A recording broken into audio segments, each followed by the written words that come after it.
साथ जुड़ चुके हैं। बमोरी विधानसभा चुनाव जो विधानसभा चुनाव होने वाला है, इसमें निर्दलीय प्रत्याशी हेमंत सिंह जी कुशवाहा जो कि हमारे साथ जुड़ चुके हैं। हेमंत सिंह जी कुशवाहा जी, आपका स्वागत है हमारे चैनल पर।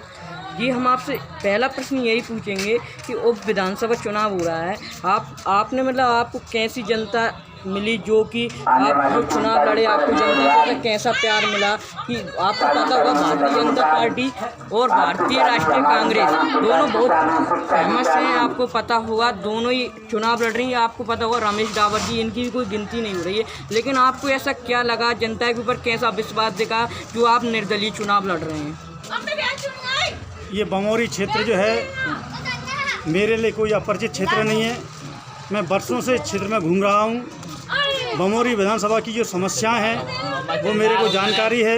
ये चुनाव के समय ही मैं नहीं घूम रहा हूँ बमोरी क्षेत्र में। यहाँ की प्रमुख समस्या जो है, हमारे नौजवानों की जो है, जो शिक्षा में आगे बढ़ना चाहते हैं, शिक्षित बनना चाहते हैं, इस बमोरी विधानसभा की मूल समस्या जो है, इस क्षेत्र में एक भी कॉलेज नहीं है, जो कि शिक्षा के लिए बहुत आवश्यक है। इस क्षेत्र में जो है एक भी कॉलेज नहीं है।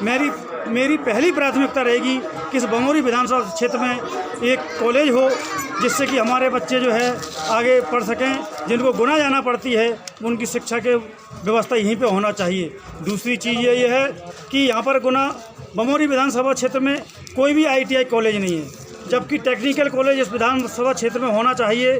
तीसरी, शिक्षा से ही जुड़ी समस्या ये है, यहाँ पर जो है वर्तमान में जो दोनों प्रत्याशी हैं, एक पूर्व मंत्री हैं, एक वर्तमान मंत्री हैं, जो पहले कांग्रेस से थे अब भाजपा से हैं, जो भाजपा से थे अब कांग्रेस में।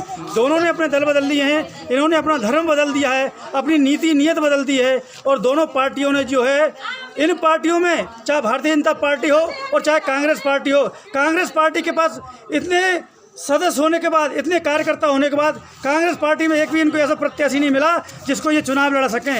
इसी प्रकार भारतीय जनता पार्टी की स्थिति है, इनको भी पूरी भारतीय जनता पार्टी में, इनके कार्यकर्ता में, इनके नेताओं में, इनको एक भी प्रत्याशी ऐसा नहीं मिला जिसको ये टिकट दे सकें। इसका मतलब ये हुआ है भारतीय जनता पार्टी और कांग्रेस दोनों के पास ही प्रत्याशी नहीं है जिनको ये जिता सकें।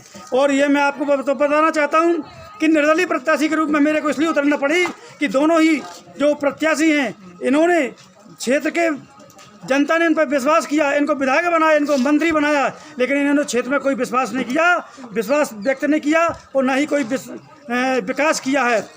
तो विकास की देखें हम तो इसमें क्षेत्र में जो है कोई भी रोजगार के साधन नहीं है।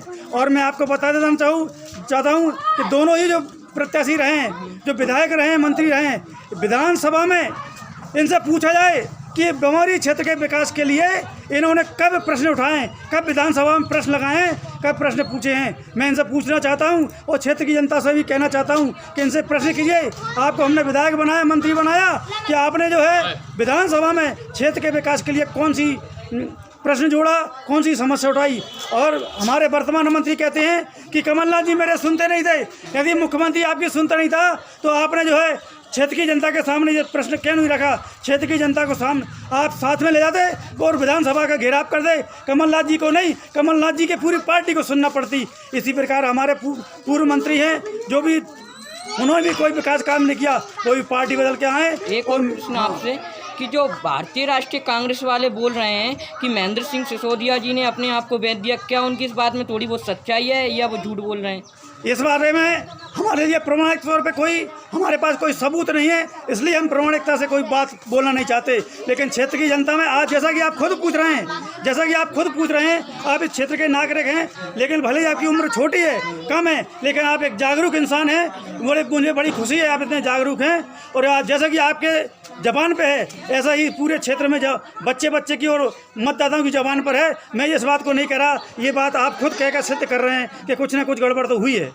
गड़बड़ हुई है तो आपसे एक और दूसरा प्रश्न है, जो कमलनाथ जी ने इमरती देवी को आइटम कहा है, क्या एक मुख्यमंत्री को ऐसा बोलना शोभा पाता है? क्या एक मुख्यमंत्री जो अभी आइटम बोल रहा है फिर आगे चलकर क्या बोलेगा, आप बता सकते हैं? चुनाव की जगह चुनाव होता रहता है, लेकिन हमको जो है हमारी भाषा की मर्यादा को नहीं छोड़ना चाहिए। हम हिंदू हैं, हिंदू संस्कृति में पढ़े लिखे हैं। मैं राष्ट्रीय स्वयंसेवक संघ का तृतीय वर्ष शिक्षक स्वयंसेवक हूँ। मैं उनकी भाषा को कतई मर्यादित नहीं मानता। उनकी भाषा अमर्यादित है और उनको जो है अपनी भाषा पर संयम रखना चाहिए।